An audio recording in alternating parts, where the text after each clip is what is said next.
ॐ अज्ञानतिमिरान्धस्य ज्ञानाञ्जनशलाकया चक्षुरुन्मिलितं येन तस्मै श्रीगुरुवे नमः।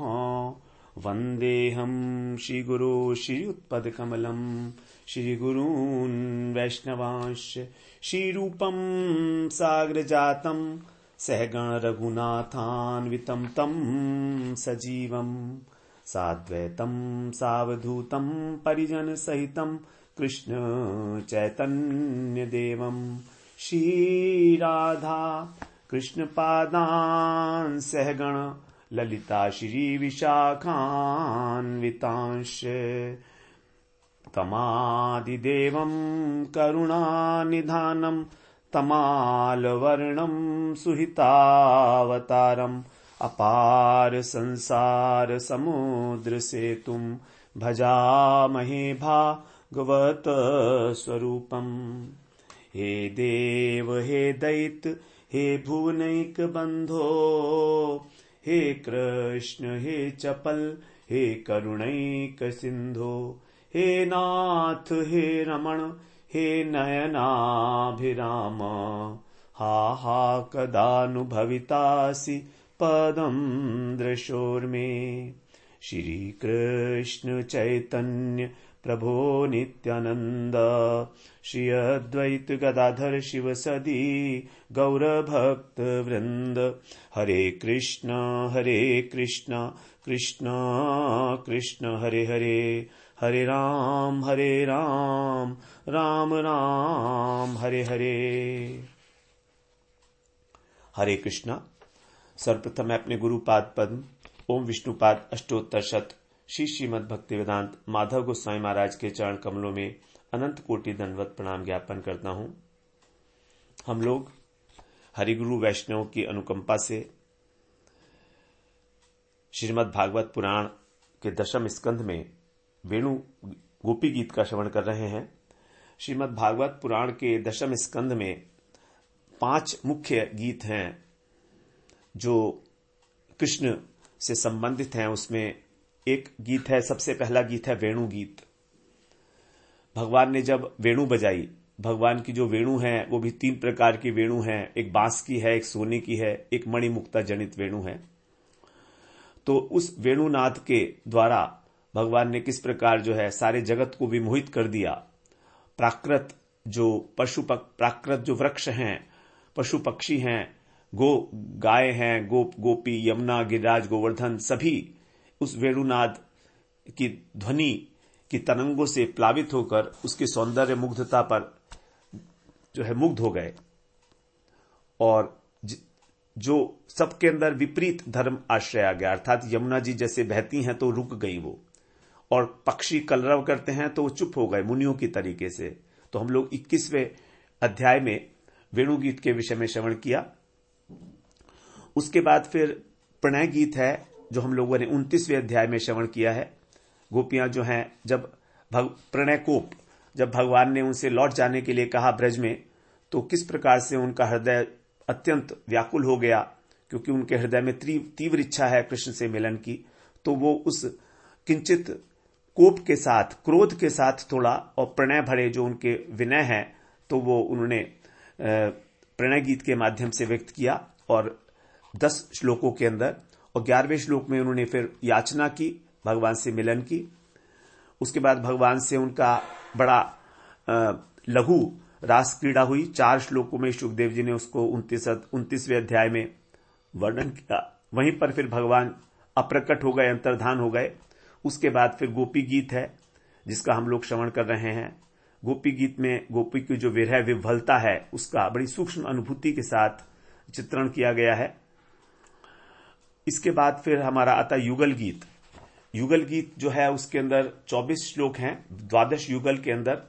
तो वहां जो भगवान की दैनंदिन दिनचर्या है और माधुरी है उसका आस्वादन किया गया है। उसके बाद गोपियां जो हैं कृष्ण मिलन की उत्कंठा में प्रतिदिन संध्या तक किस प्रकार से उनका जो है प्रतीक्षा करती थी, उसका यहां पर बड़ा सुंदर वर्णन किया गया है युगल गीत के अंदर। उसके बाद है भ्रमर गीत। तो भ्रमर गीत के अंदर जो है राधा रानी का जो विशेष एक विरह है, कृष्ण के प्रति प्रलाप है, तो उसका भी यहां पर अभिव्यक्ति की गई है। तो जो हमारा गोपी गीत है, इसके विषय में जानने से हम लोग इसका पहले श्लोक का श्रवण तो कराए हैं, लेकिन ये जो 5 गीत हम लोगों ने भी चर्चा की, वेणु गीत, प्रणय गीत, गोपी गीत, युगल गीत और भ्रमर गीत, इनको भी भागवत का 5 प्राण कहा गया है। जैसे 5 अध्याय रास पंचाध्यायी के 5 प्राण हैं, उसी प्रकार से ये 5 गीत भी जो हैं दशम स्कंद के 5 प्राण हैं, दशम स्कंद के। तो क्योंकि भगवान की जो लीलाएं हैं, कृष्ण की जो लीलाएं हैं, वो ब्रज के अंदर ही परम माधुर्यमय लीलाएं हुई हैं। मथुरा द्वारका की लीलाएं सभी जो हैं उनमें ऐश्वर्य है, उनमें ठीक तरह से माधुर्य नहीं हो पाया, सभी में भगवान के प्रति संभ्रम बुद्धि है। तो इसलिए, लेकिन नरवत लीला में भगवान जिस प्रकार से साधारण मनुष्य की भांति लीला कर रहे हैं, और साथ ही साथ पूरा का पूरा ऐश्वर्य भी उनमें हर वक्त विराजमान है, भगवत्ता विराजमान है। तो इस प्रकार से दोनों विरुद्ध धर्मों का आश्रय लेकर जब लीला की जाती है ब्रज में, विशेष रूप से किशोर अवस्था में, तो वहां पर लीला जो बड़ी चमत्कारिता को प्राप्त हो जाती है, और यही उसका सर्वाधिक माधुर्य है। किशोर बाल लीलाओं, पौगंड लीलाओं में भी भगवान का जो है माधुर्य प्रकट हुआ है, लेकिन सबसे सर्वाधिक माधुर्य जो प्रकट हुआ है वो इस किशोर लीला में ही हुआ है। क्योंकि साधारण रूप से भी इस जगत में देखा जाता है कि एक व्यक्ति अपने पत्नी के साथ, अपनी प्रिया के साथ जितना प्रसन्न होता है, उतना अपने माता पिता के साथ, सखाओं के साथ नहीं होता है। तो इस प्रकार से, और कृष्ण तो पूरे के पूरे ही रसमय हैं, प्रेममय, आनंदमय हैं, आनंद के धाम हैं। श्रुतियां कहती हैं रसो वै सह रसम ये वायम लब्धवानंदी भवती। क्या है वो? परब्रह्म कैसा है? रस स्वरूप है, और उसको प्राप्त करके ही जगत के सभी जीव आनंदित होते हैं। हमारे को आनंद कब मिलेगा? जब हम कृष्ण प्रेम की प्राप्ति करेंगे। इस प्रकार से जो कृष्ण है स्वयं रस स्वरूप हैं, और जो गोपियां हैं उन्हीं की आनंद चिन्मय रस प्रतिभाविता भी नित्य सिद्धा, उन्हीं की जो शक्ति है, आह्लादिनी शक्ति, उन्हीं की कायव्यूह रूपा है। तो राधा रानी ही जो है अलग अलग रूप में, अलग अलग गोपियों के रूप में कृष्ण की सेवा कर रही हैं, यही है उनका कायव्यूह स्वरूप। तो इस प्रकार से जो ब्रजांगनाएं हैं, गोपरमणियां हैं, उनके सौंदर्य का, उनके माधुर्य, उनके सौकुमार्य, सौरभ्य इत्यादि के आस्वादन करने के लिए जब नायक शिरोमणि श्री कृष्ण अपनी अघटन घटन पैटीसी योग माया के द्वारा आश्रय लेते हैं, तब ये रासलीला प्रकट होती है भगवान की। और इस रासलीला में ही के माध्यम से ही भगवान सारे जगत को, विशेष रूप से जो भगवान के रसिक भक्त हैं, उनको आनंद देने के लिए, जिससे कि वो उनकी लीला का अनुसंधान करके, उसके बारे में मनन चिंतन करके और उस रस को प्राप्त कर सकें जो अत्यंत दुर्लभ है, जिसको महाप्रभु देने के लिए आए हैं। महाप्रभु इसी प्रकार की सेवा वृत्ति देने के लिए आए हैं कृष्ण के प्रति, राधा रानी के प्रति। तो स्वयं कृष्ण रसिक हैं और रसिक होकर भी रस का आस्वादन कर रहे हैं। ये उनकी विशेष बात है, क्योंकि रस तो और अवतारों में भी है, लेकिन ना तो उसमें रस का वितरण किया गया है और ना उसका रस का पूर्ण आस्वादन है। सिद्धांतिक रूप से तो सभी भगवान के अवतार भी एक से ही है, सच्चित आनंद घन है।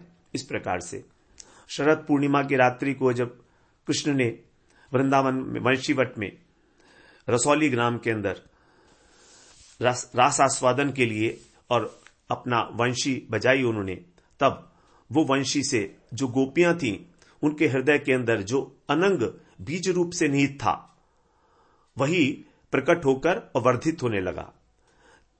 गोपियों के हृदय में जन्मजात कृष्ण से प्रेम है, लेकिन वो ही प्रेम जो बहुत समय से था, वही जो है वर्धित होने लगा, अनंग वर्धनम। तो इस प्रकार वो दौड़ी दौड़ी से भी महाआकर्षित होकर 100 कोटि गोपियां, 100 करोड़ गोपियां जो हैं कृष्ण के चरणों में निवेदन कर रही हैं, उनके चरणों में उपस्थित हुई हैं। लेकिन यहां पर अभी रासेश्वरी श्रीमती राधा रानी नहीं आई हैं। यहां विशेष बात ये उल्लेखनीय है, जो हमारे गोस्वामी बताते हैं, हमारे आचार्य बताते हैं, अभी राधा रानी नहीं आई है। क्यों नहीं आई है राधा रानी? क्योंकि उन्होंने भी वंशीधुत्र सुनी, लेकिन उनके जो अंग प्रत्यंग हैं वो उस ध्वनि को सुनते ही जड़ हो गए।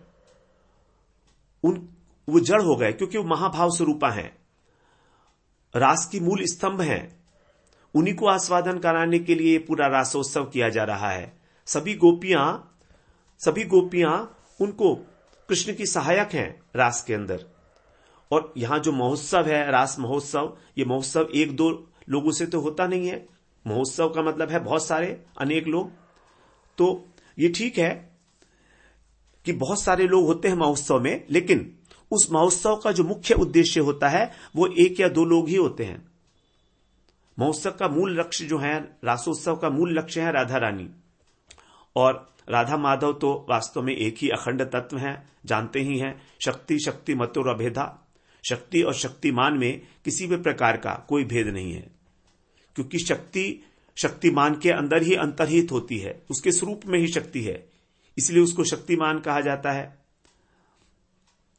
यही एक ज्योति ही जो है दो रूपों के अंदर राधा माधव के रूप में प्रकट हो रही है। तस्य ज्योतिरअभूत द्वेधा राधा माधव रूपकम। एक ही ज्योति जो अखंड ज्योति है वही दो रूपों में प्रकाशित हो रही है। राधा पूर्ण शक्ति, कृष्ण पूर्ण शक्तिमान, दुई वस्तु भेद नहे शास्त्र प्रमाण। शास्त्र कहते हैं कि दोनों एक ही चीज है, एक ही बात है।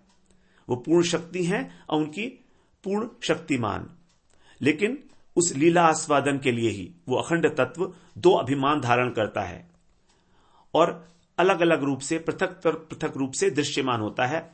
एक स्वरूप अभिमानी है कृष्ण के रूप में और दूसरी शक्ति अभिमानी है श्री राधा रानी के रूप में। तो ये दो अभिमान हैं जो अलग अलग रूप से, मूर्त रूप से दिखाई दे रहे हैं।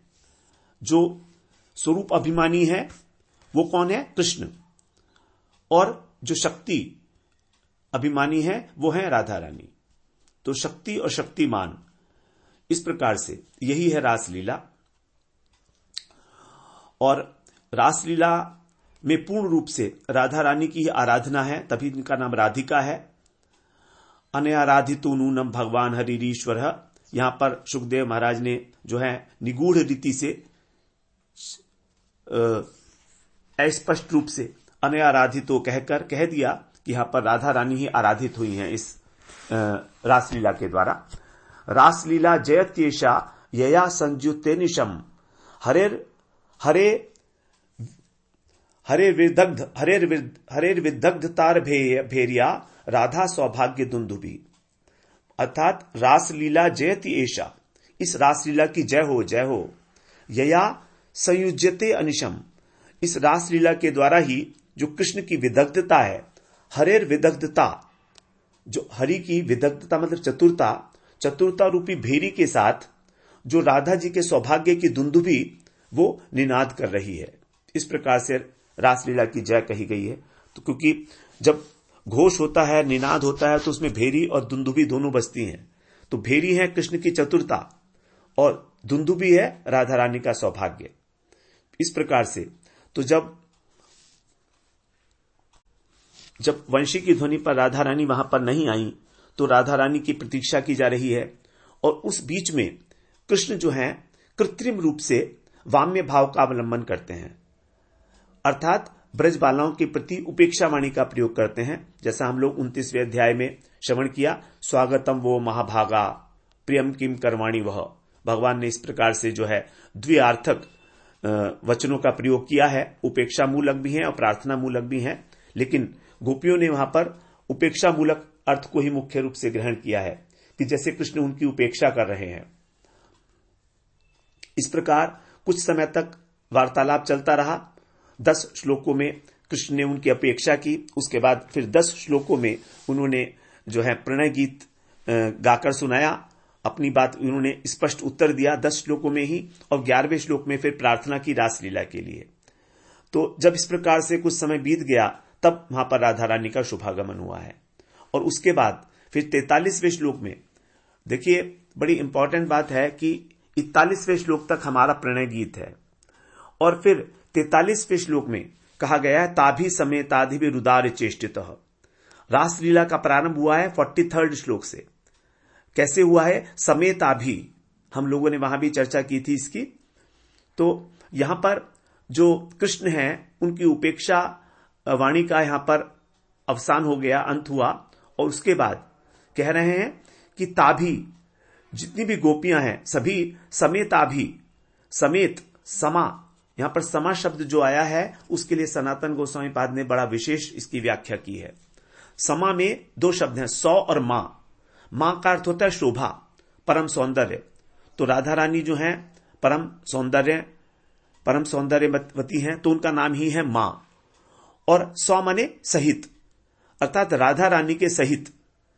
तो राधा रानी के सहित ही जब सभी गोपियां अवस्थित होती हैं तब सबका कृष्ण के साथ मिलन होता है। तो इससे यह बात बिल्कुल स्पष्ट है कि जब कृष्ण ने वंशीनाद के द्वारा गोपियों को आकर्षण किया तो वो केवल उन्होंने जो वाम्य भाव का अवलंबन किया था, अवित्था भाव का, अवित्था का मतलब होता है अपने भावों को छिपाकर और ऊपर से कुछ और दिखाना। तो कृष्ण की इच्छा तो हो रही है रास करने की, लेकिन ऐसा दिखा रहे हैं कि वो रास नहीं करना चाहते, मिलना नहीं चाहते, इसलिए सबसे कह रहे हैं जाओ तुम अपने घर जाकर पातिव्रत्य धर्म का पालन करो। तो ये अवित्था भाव है। तो जो अवित्था भाव है ये केवल जो गोपियां आई थी उनका प्रेम परीक्षा के लिए था कि उनके हृदय के क्या भाव हैं, अथवा उन गोपियों के हृदय में जो गूढ़ प्रेम छिपा हुआ था कृष्ण के प्रति उसको प्रकट करने के लिए, जिससे कि उनकी महिमा का पता लगे कि गोपियां किसी भी अवस्था में लौटने वाली नहीं है, वो सब कुछ अपना सर्वस्व न्योछावर करके आई हैं कृष्ण के चरणों में। तो इसीलिए अब ऐसा कहते हैं आचार्यपाद कि कृष्ण से मिलने के लिए जब गोपियां प्रार्थना कर रही थी तो वह राधा रानी उपस्थित नहीं थी। इसका कारण यह है कि यदि राधा रानी वहां उपस्थित होती तो उनके सामने कृष्ण किसी भी प्रकार वाम्य भाव का अवलंबन नहीं कर सकते थे, अपने मन की बात को छिपा नहीं सकते थे राधा रानी के समक्ष। इसीलिए वहां पर राधा रानी बाद में आई हैं, जिसको यहां पर स्पष्ट कहा गया समेताभि। समा है राधा रानी, मां माने राधा रानी। तो उनके साथ फिर भगवान की जो उदार चेष्टाएं हैं अर्थात रास लीला है, उसका वहां पर वो है प्रारंभ होती है 43वें श्लोक से। तो 4 श्लोकों में 43, 44, 45, 46 हम लोग श्रवण कराए हैं। इन 4 श्लोकों में 29वें अध्याय के अंदर 4 श्लोकों में एक लघु रासलीला थी, फिर वहां पर भगवान जो है अंतर्ध्यान हो गए थे। तो इस प्रकार जब राधा रानी माननी हो गई और अन्य गोपियों को जो है सौभाग्य होने लगा, तब सुखदेव जी ने कहा 48वें श्लोक में, तासाम तत् सौभगमिदम वीक्ष्यमानंच केशव प्रशमाय प्रसादाय तत्रैवांतरधीयतः। सुखदेव महाराज कहते हैं कि अन्य बालाएं जो थी गोपियां, उनको सौभाग्यमद हो गया। उन्होंने देखा कि हमारे साथ ही कृष्ण जो हैं रास कर रहे हैं, तो हम बड़ी श्रेष्ठ स्त्रियां हैं। और राधा रानी को मान हो गया। मान क्यों हुआ? इसलिए कि राधा रानी सोचती हैं कि सबके साथ ये लोग कृष्ण जो हैं विहार कर रहे हैं और मेरे साथ भी कर रहे हैं, तो समता की भावना है, तो इसलिए मानवती हो गई वो। क्योंकि राधा रानी से तो हमेशा कृष्ण कहते हैं कि मैं सबसे अधिक प्रेम तुमको करता हूं, लेकिन यहां पर तो सबके साथ समान व्यवहार हो रहा है, इसलिए उनको मान हो गया था। इसलिए वो सहसा राधा रानी को लेकर अंतर्निहित हो गए थे। और उसके बाद फिर राधा रानी को छोड़कर भी वो अंतर्धान हो गए। तो रास के प्रारंभ में जो अंतर्धान होने का कारण था कि भावों की साम्यता नहीं थी। रास में प्रारंभ में पहला जो अंतर्धान हुआ भगवान का, ये वाला, अभी तो दूसरा अंतर्धान भी है, तो पहले जो बात बता रहे हैं वहां पर भावों की साम्यता नहीं होने के कारण रास का आस्वादन नहीं हो पाता। तो यहां बताते हैं कि यदि राधा और कृष्ण अकेले वृंदावन में भ्रमण करते तो उनके हृदय में उतना सुख नहीं होता जितना सखियों के साथ है। क्यों? क्योंकि राधा रानी हमेशा पीड़ित रहती हैं कि मेरी सखियों को भी आनंद मिले, तो इसलिए वो व्यथित हैं। और दूसरी बात कि जो अन्य गोपियां हैं वो जब राधा रानी को एकांत में देखेंगी तो उनके हृदय में ईर्ष्या होगी, तो इस प्रकार वो उनका तिरस्कार कर सकती हैं। तो इस प्रकार से जो है प्रारंभ में ही रास के अंदर भंग हो जाएगा रस का। इसीलिए उन्होंने कुछ समय के लिए राधा रानी को भी त्याग दिया। उसका उद्देश्य क्या था कि राधा जी को विनयी और दोष रहित दिखाकर सारा दोष अपने ऊपर लेना। सारा दोष कृष्ण ने अपने ऊपर ले लिया और राधा रानी को अत्यंत विनयी और दोष रहित दिखाया, और राधा रानी के प्रति सभी गोपियों की आदर बुद्धि हो गई, उनका स्नेह उमड़ने लगा। क्योंकि राधा रानी को भी जब उन्होंने मूर्छित अवस्था में देखा विरह की, तो राधा रानी का जो विरह है वो तो बहुत उच्च कोटि का है, बहुत अधिक विरह है उनको। इसलिए गोपियों की तुलना में राधा रानी की जो विरहाग्नि है उसकी तीव्रता दिखाने के लिए अलग होना आवश्यक हो गया था भगवान का। इसीलिए क्योंकि भगवान जो हैं अपने भक्तों के प्रेम का वर्धन करने में बड़े चतुर हैं।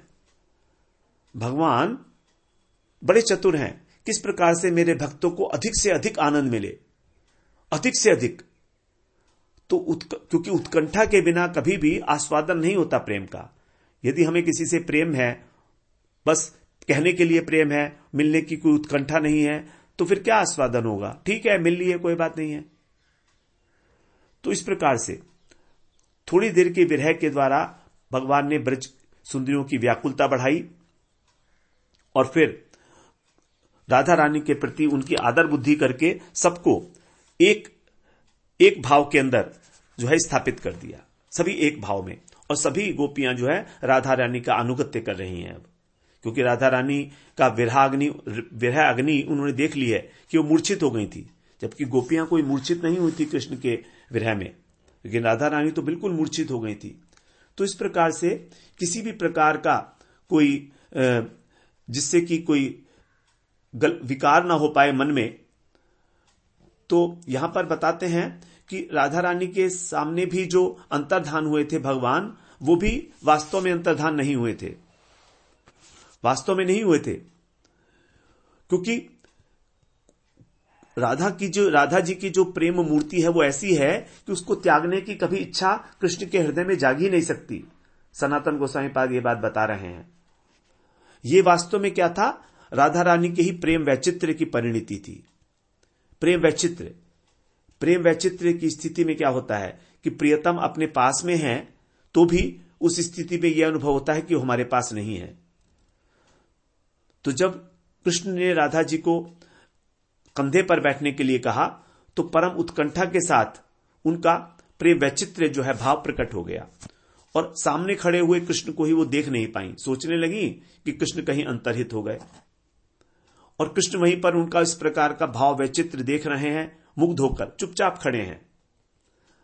उसके बाद जब प्रेम वैचित्र्य भाव से राधा रानी विलाप करने लगी, हा नाथ रमण पृष्ठ क्वासी क्वासी महाभुजे, तभी अन्य गोपी भी वहां पर आ गई। अब जब अन्य गोपियां आ गई तब कृष्ण वहां पर अंतराल में छुप गए, झाड़ी में पास में ही कहीं। कृष्ण निकट ही है, लेकिन फिर भी गोपियां और राधा रानी दोनों ही प्रेम के उत्कर्ष के कारण विरह से व्यथित हो गईं।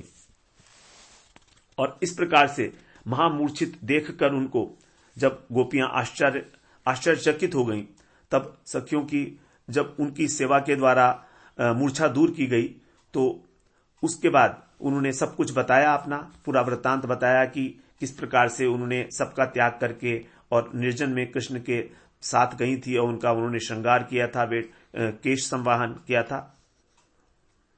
तो इस प्रकार से सभी गोपियों के अंदर जो यहां तक कि जो विपक्षा गोपियां थी चंद्रावली, उनके हृदय में भी राधा रानी के प्रति श्रद्धा का उदय हो गया।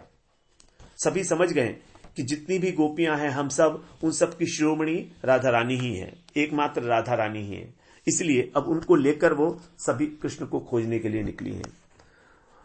और जब कृष्ण को खोजते खोजते एक ऐसे वन तक पहुंच गई, पद चिन्ह देखकर, जहां पर गहन वन है, चंद्रमा की किरणें भी नहीं पहुंचती हैं, तो फिर उन्होंने वापस वहीं यमुना पुलिन पर आकर और भगवान के नाम का गुणगान किया।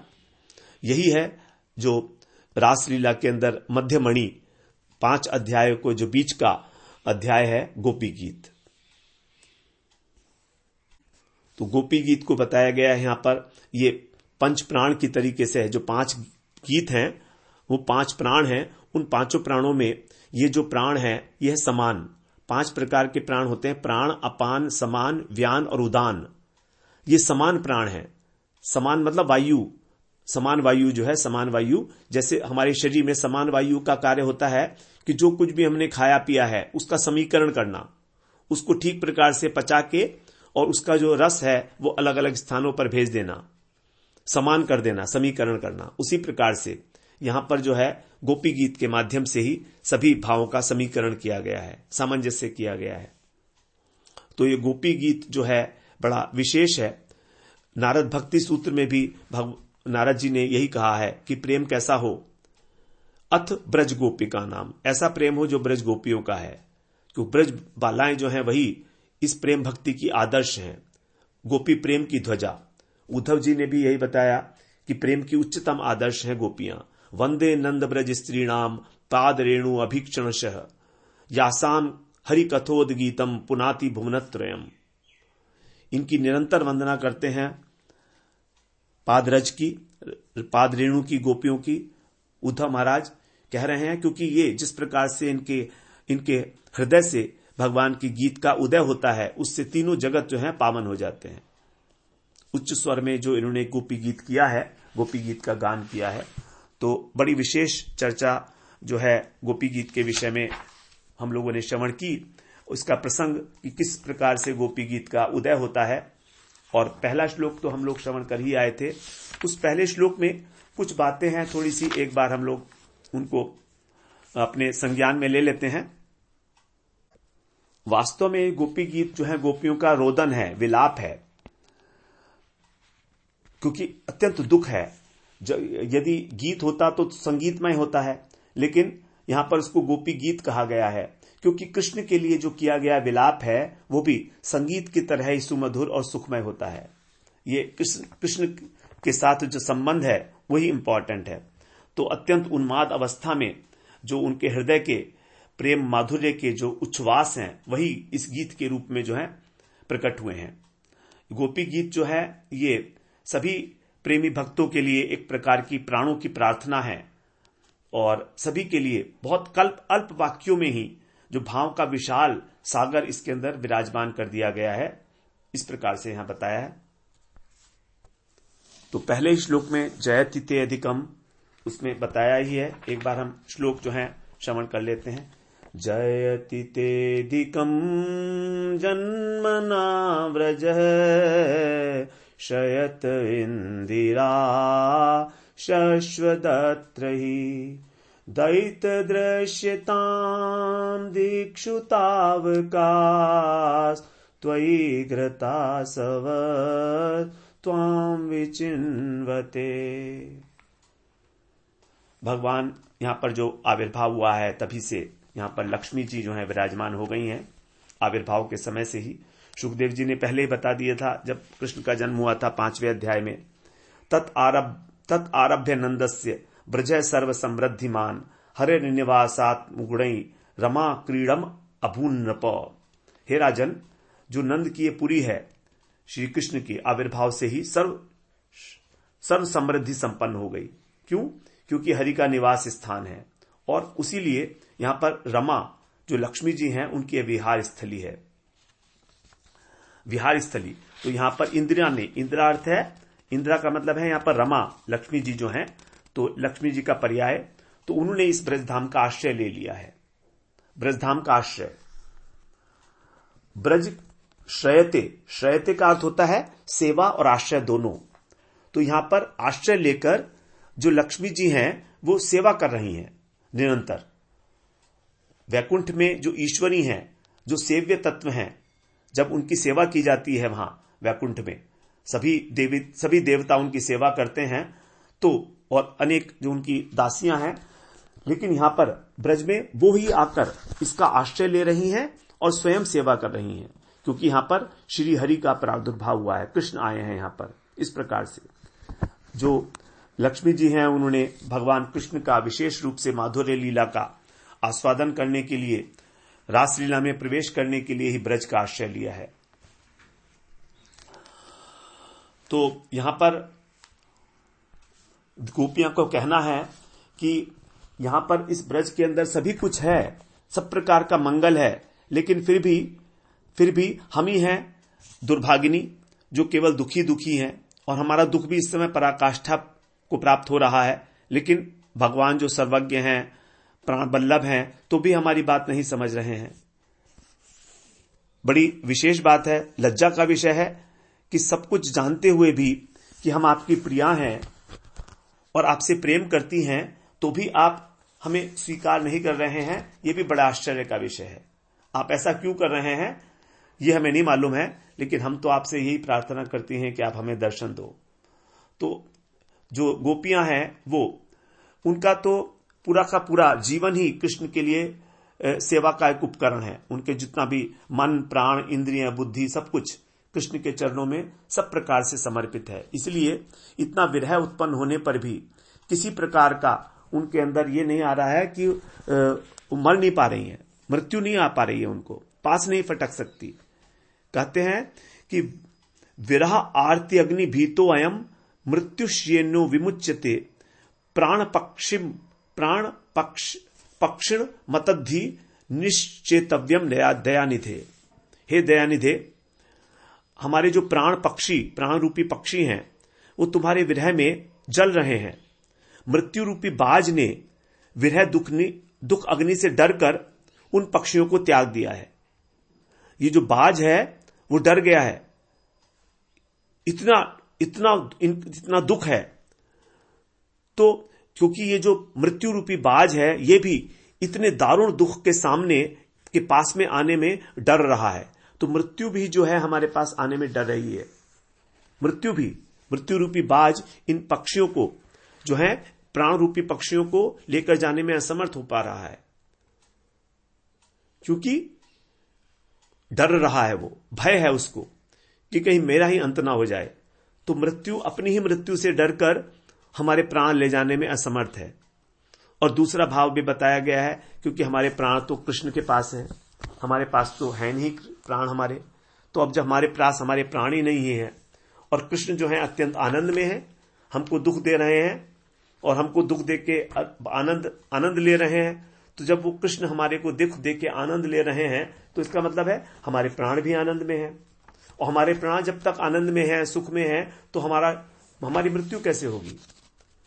हमारा शरीर गिर ही नहीं सकता जब तक ऐसा है। तो इस प्रकार से जो है यहां पर गोपियों ने प्रार्थना की है पहले श्लोक के अंदर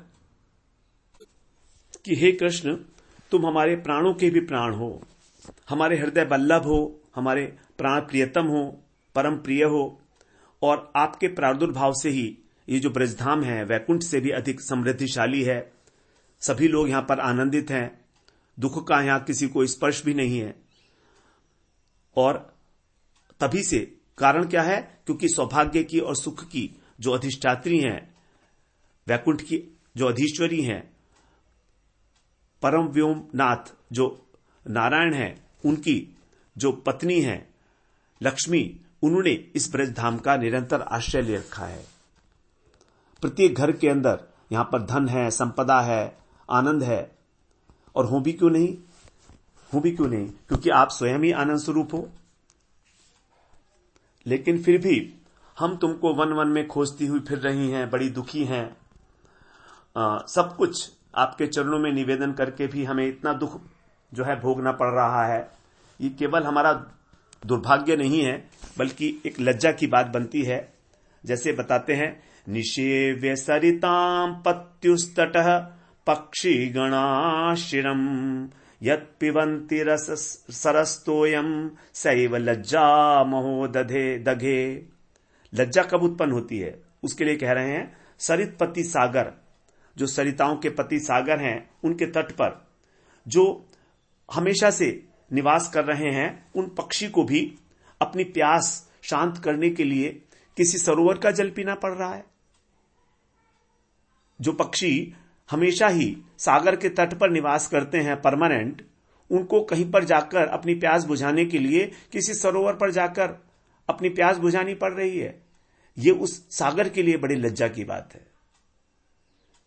तो उसी प्रकार से आप आनंद के सागर हो और हम आपके चरणों में समर्पित हैं, आपके नजदीक हैं, आपके निकट हैं, तो भी आप हमारे पास नहीं आ रहे हो, तो ये आपके लिए लज्जा की बात है, आपके लिए लज्जा की बात है। इसलिए और हम लोग जो हैं इसीलिए अभी तक जीवित हैं इस आशा में कि तुमको देख पाएंगी, और अगर हमारी ये आशा भंग हो जाएगी तो फिर हमारी मृत्यु हो जाएगी। इसीलिए हे दैत, कृपा करके एक बार दर्शन दो। श्रीपाद माधवेंद्रपुरी पाद की प्रार्थना भी बिल्कुल इसी भाव के अनुरूप है। वो कहते हैं, हे दीन दयाद्रनाथ, हे मथुरानाथ, कदावलोक्स्यसे लोक्यसे हृदयं त्वदालोक कातरम दैत भ्राम्यति किम करोम्यहम्। तो यहां माधवेंद्रपुरी पाद जो है वो कह रहे हैं, ही दीन दयाद्र, अर्थात जो दीन दुखियों को देखकर जिनका हृदय दया से आर्द्र हो जाता है, ऐसे हे नाथ, हे मथुरा नाथ, मैं आपको कब देखूंगा, कदावलोक्य से, कब आपका अवलोकन करूंगा। क्यों? तुम्हें देखे बिना हृदयम त्वदा अलोक आकातरम, मेरा हृदय कातर हो रहा है देखे बिना, और मुझे क्या हो गया, चित्त भ्रम हो गया है, भ्राम्यति किम करूं हम, अब मैं क्या करूं हे दैत। तो यहां पर जो विशेष रूप से आया है दैत शब्द, वही यहां पर गोपियों के भी इसमें है, दैत। दैत दृश्यताम दिक्षुतावकाश, दैत शब्द का अर्थ है प्रिय। दैत जो है वो बना है दैत्य अनुकंपते इति दयति, अर्थात जो दयालु है, जो दुख नाशक है, जो हमारा प्रेमास्पद है, वही दैत है। तो दैत शब्द से गोपियां कृष्ण अपने प्रति कृष्ण की कृपा उत्पन्न कर रही हैं, क्योंकि दैन्य से भर रही हैं, हम अत्यंत दुखी हैं, इसलिए तुम्हारी अनुकंपा के पात्र हैं। तो दय धातु से ही जो दैत शब्द बना है, और तुमने हमारा चित्त हरण कर लिया है, तो इसलिए हम तुम में अनुरक्त हैं, इसका कारण भी तुम ही हो।